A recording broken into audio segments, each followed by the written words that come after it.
Guerre en Irak, 1991. Attentat du métro de Tokyo, 1995. Guerre en Syrie, 2017. L'utilisation de bombes chimiques composées d'organophosphorés est responsable de la mort de milliers de civils et de soldats. Cette famille de molécules comporte aussi certains pesticides auxquels nous pouvons tous être exposés. Ma thèse porte sur ces molécules toxiques. Mais comment comprendre les mécanismes biologiques impliqués lors d'intoxication par ces molécules et comment trouver de nouveaux antidotes, car ceux utilisés aujourd'hui sont peu ou pas efficaces. Grâce au poisson zèbre. Je vous entends déjà murmurer dans la salle, « Le poisson zèbre, mais quel lien avec l'homme, voyons !» C'est plus précisément avec la larve de poisson zèbre que je collabore. Âgée seulement de quelques jours, faisant à peine 4 mm, je vous entends encore, une larve de poisson, moi, mais alors rien à voir.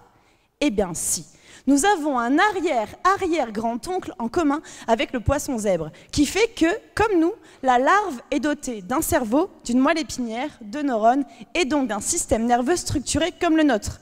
Les agents chimiques, ciblant le système nerveux, vont fonctionner de manière identique chez l'homme et chez le poisson. C'est cette mission que nous essayons d'accomplir, ma thèse et moi. Alors voilà, j'ai en main une montagne d'antidotes et je dois trouver lequel sera le plus efficace. Tous les matins, j'enfile ma blouse et tel un médecin, je donne différents antidotes à mes larves malades. Je leur fais passer des tests locomoteurs, un peu comme vous quand vous allez chez le médecin et qu'il vous tape sur le genou pour voir si vous avez de bons réflexes. Je peux, avec un mini marteau, voir si la larve a bien le réflexe de fuir quand je la touche.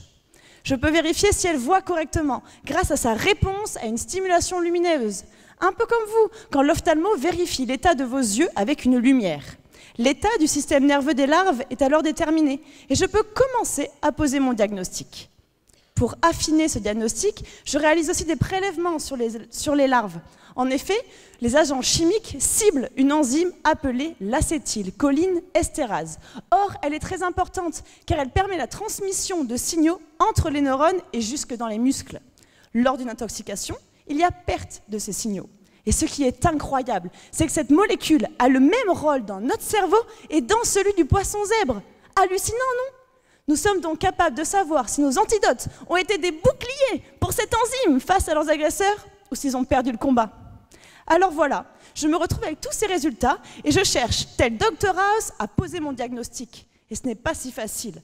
Je peux vous assurer que ma thèse et moi, nous ne sommes pas toujours comme des poissons dans l'eau pour trouver l'antidote super-héros qui un jour sauvera l'homme de ces agents chimiques de guerre. Merci.